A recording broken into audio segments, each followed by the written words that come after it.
Girish park এলাকায় 2 বছরের শিশু কন্যার অস্বাভাবিক মৃত্যু। বাড়ির ডাইনিং টেবিল থেকে পড়ে গিয়ে মৃত্যু হলো। বাড়ির ড্রয়িং রুমে খেলার সময় দুর্ঘটনা ঘটে। কিভাবে এই দুর্ঘটনা ঘটলো, এই মর্মান্তিক দুর্ঘটনা সম্পর্কে জানবো। টেলিফোন লাইনে রয়েছেন আমাদের প্রতিনিধি বিক্রম দাস। বিক্রম, কি জানা যাচ্ছে পরিবারের পক্ষ থেকে? ঘটনা গতকাল সন্ধ্যেবেলায় ওই শিশুকন্যা সে ডাইনিং টেবিলে খেলা করছিল, যেই সময় তার মা বাবা সেখানে উপস্থিত ছিল এবং তারা খাওয়া দাওয়া করছিল।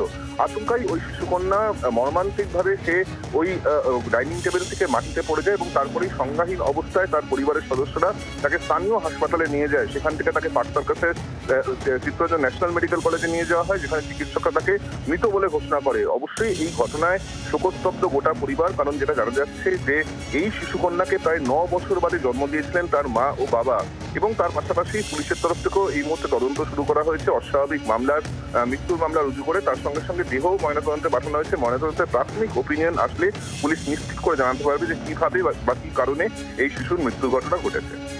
ধন্যবাদ। কথা বললাম প্রতিনিধি বিক্রম দাসের সঙ্গে। অস্বাভাবিক মৃত্যুর মামলা রুজু করেছে পুলিশ। মর্মান্তিক দুর্ঘটনা, বাড়ির ডাইনিং টেবিল থেকে পড়ে গিয়ে মৃত্যু ওই শিশু কন্যার, এবং ওই সময় শিশুর মা এবং পরিবারের অন্যান্য সদস্য যারা তারা উপস্থিত ছিলেন ঘরে। অস্বাভাবিক মৃত্যুর মামলা রুজু পুলিশের পক্ষ থেকে।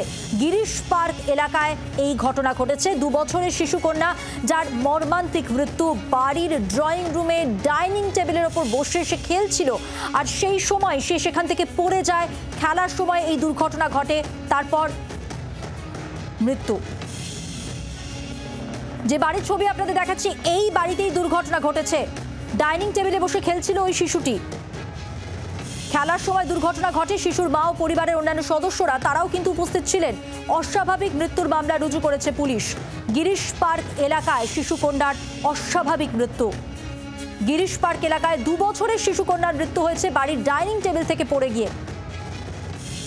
বাড়ির ড্রয়িং রুমে খেলার সময় দুর্ঘটনাটি ঘটে। শিশুর মা এবং পরিবারের যারা সদস্য তারা কিন্তু ওই সময় দুর্ঘটনার সময় ওখানেই উপস্থিত ছিলেন।